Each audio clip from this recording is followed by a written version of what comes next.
Welcome back to the Pathoma lecture series, and the next section is the respiratory tract pathology, and we will discuss the important pathological conditions of the respiratory system in this discussion. So the first is nasopharynx, and we will discuss the important pathologies of the nasopharynx. So the first one is rhinitis, which is the inflammation of the nasal mucosa. Rhinovirus is considered as the most common cause, which will also cause the common cold. The clinical features in the rhinitis is the sneezing, nasal congestion, and the runny nose, which is known as the rhinorrhea.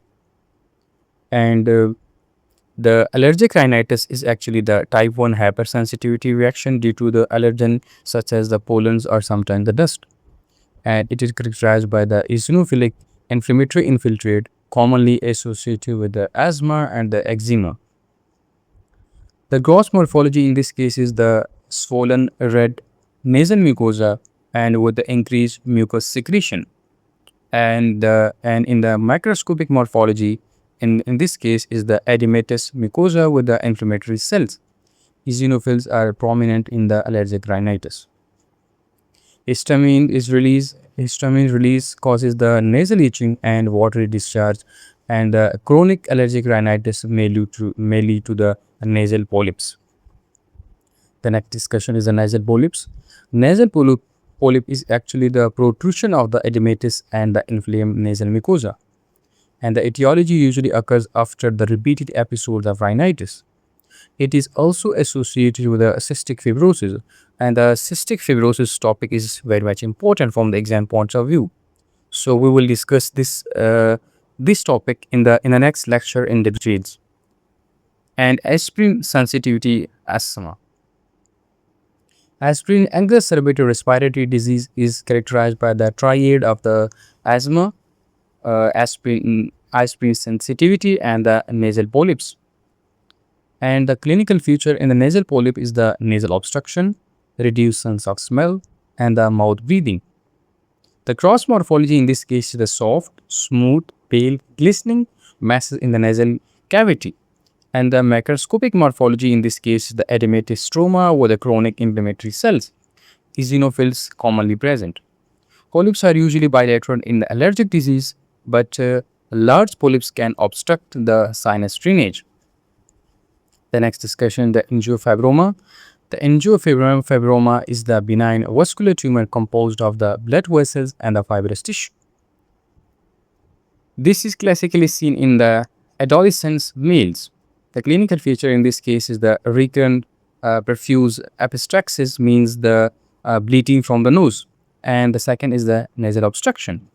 The gross morphology in this case is the red-brown, highly vascular mass in the nasopharynx. And in the macroscopic morphology of this case is the numerous thin-walled blood vessels with a fibrous stroma. Bleeding risk is high during the biopsy because of the vascularity, and the tumor may locally expand into the nearby structures.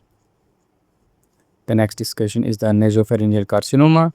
This is the malignant epithelial tumor of the nasopharynx, and it is associated with having the strong association with the Epstein-Barr virus and common in the Chinese adults and African children.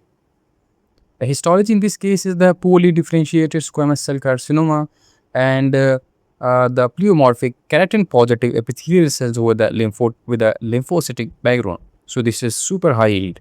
Pleomorphic keratin positive epithelial cells with the lymphocytic background. The clinical feature in this case is the cervical lymph node enlargement and the nasal obstruction. Sometimes the hearing problems due to the Eustachian tube blockage.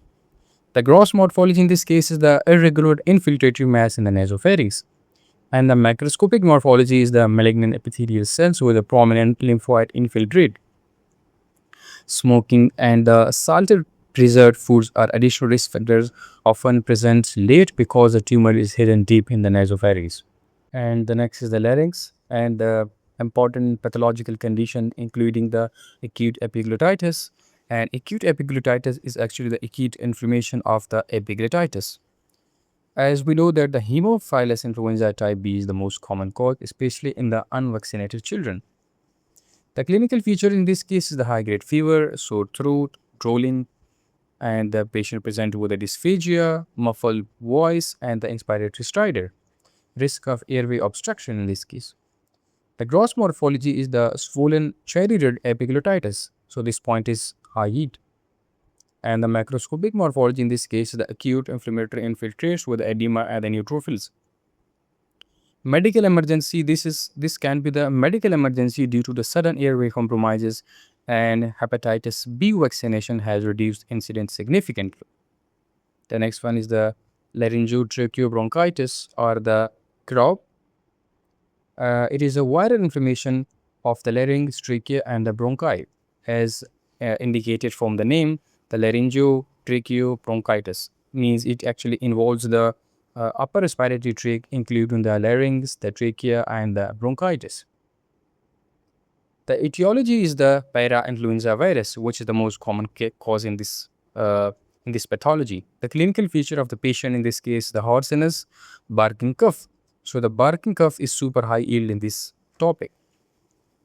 Inspiratory stridor, and the gross morphology in this case, the edematous upper airway mucosa, and the macroscopic morphology is the mucosal inflammation with the mononuclear inflammatory cells.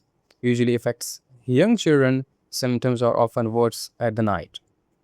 The next is the vocal cord nodule, which is also known as the singer's nodule, benign nodule arising on the true vocal cords, and it is just because of the excessive voice use, usually bilateral. Histology is that it is composed of the degenerative myxoid connective tissue. Clinical feature in this case, the hoarseness or the voice fatigue, and then the small and the gross morphology is the small bilateral nodules on the vocal cords, and there is the myxoid degeneration beneath the squamous mucosa. This is common in the singers, teachers, and the public speakers, and this can be improved with the voice rest and the speech therapy.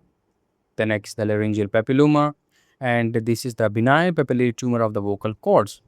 It is associated with the human papilloma virus 6 and 11. The clinical feature is the hoarseness and the voice change. The gross morphology is the exophytic wart-like papillary lesions, and the macroscopic morphology is the papillary projections lined by the squamous epithelium. This condition is usually solitary in adults and multiple in children.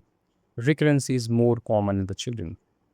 The next is the laryngeal carcinoma, usually squamous carcinoma arising from the vocal cord epithelium, and the risk factor in this case is the smoking, alcohol, and important point to remember is that it is rarely develops from the laryngeal papilloma. The clinical feature in the patient in this case is the persistent hoarseness, cough, and the stridor. The gross morphology is ulcerative or the infiltrative mass on vocal cords. And the macroscopic morphology in this case is that the malignant squamous cells with a carotid formation and invasion. Early vocal cord tumor present quickly because of voice change, and in advanced diseases, it may spread to the cervical lymph nodes.